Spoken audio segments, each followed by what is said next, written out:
Salam alaikum.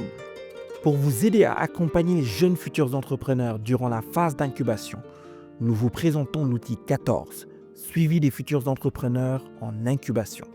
L'incubation est un parcours structuré qui renforce les compétences techniques et entrepreneuriales des jeunes, afin de les aider à développer leur entreprise. Ce parcours inclut souvent du mentorat, un accès à des ressources comme un espace de travail, des équipements, des financements et des opportunités de réseautage. Cet outil, d'une durée de 10 minutes, peut être utilisé dans les centres de formation ou directement dans les incubateurs.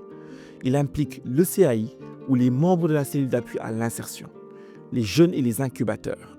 Pour l'utiliser, vous aurez besoin de la checklist pour le suivi des jeunes entrepreneurs en incubation, disponible en version imprimée ou numérique. Prenons le cas de Fatou, qui vient de terminer son incubation. Voici comment le CAI l'a accompagné en utilisant la checklist. Pendant la pré-incubation. Pendant la phase de pré-incubation, le CAI de Fatou a effectué un diagnostic des besoins professionnels des jeunes à incuber. Il a donc interrogé Fatou sur ses besoins, envies et activités professionnelles. Il a ensuite coché si l'activité avait été déroulée ou pas en marquant sur la réponse « oui »,« en cours » ou « non ». Il a procédé également au choix des incubateurs. Il a donc identifié les structures d'incubation plus cohérentes avec le projet professionnel de Fatou et il a vérifié leur engagement dans l'accueil et dans le partage des compétences, si bien techniques qu'entrepreneuriales. Même pour cette tâche, il a coché si l'activité avait été déroulée, était en cours ou pas encore déroulée.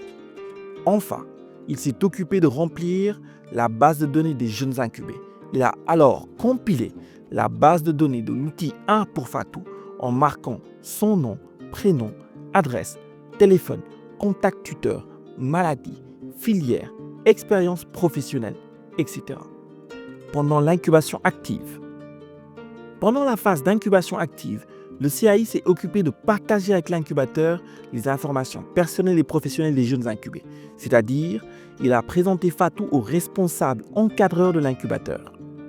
Il a partagé ses informations personnelles, comme par exemple son téléphone, les contacts des tuteurs, ses maladies, etc., pour prévenir tout risque, et professionnel, ainsi que ses missions, objectifs et résultats attendus au cours de son parcours d'incubation.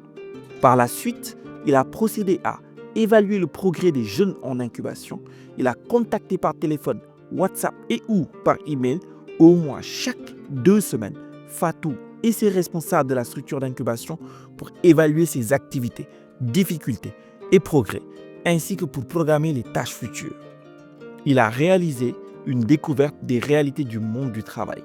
Il a pris du temps pour discuter avec Fatou et les autres jeunes incubés et ou leur rendre visite dans le but d'analyser ensemble les réalités du monde du travail. Il a organisé des séances de discussion, confrontation et partage avec les responsables de l'incubateur. Pendant la post-incubation. Pendant la phase de post-incubation, le CAI a lu le rapport de fin d'incubation de Fatou. Il a donc demandé à Fatou de rédiger un rapport de son incubation avec le support de l'outil 13, description de l'incubateur, activités réalisées pendant l'incubation avec photos, compétences acquises, difficultés rencontrées et solutions employées. Du coup, il s'est occupé de l'évaluation de l'incubation en évaluant avec Fatou et les encadreurs de l'incubateur son parcours. Et enfin, il a identifié les points à améliorer. Il a proposé à Fatou des autres formations, renforcement de capacités, stages, expériences d'incubation, etc. en la mettant en réseau avec des partenaires de son centre de formation.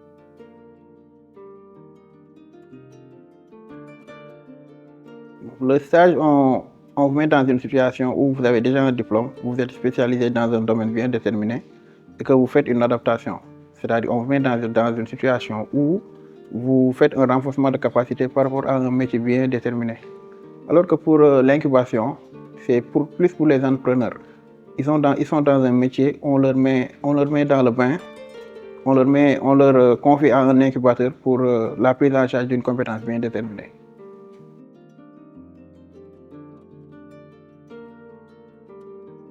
L'incubation est une phase cruciale pour un jeune avant la mise en place de son entreprise parce que c'est une sorte d'expérimentation. Ça lui permettra d'utiliser des outils, de faire des pratiques pour mieux asseoir son entreprise dans le futur.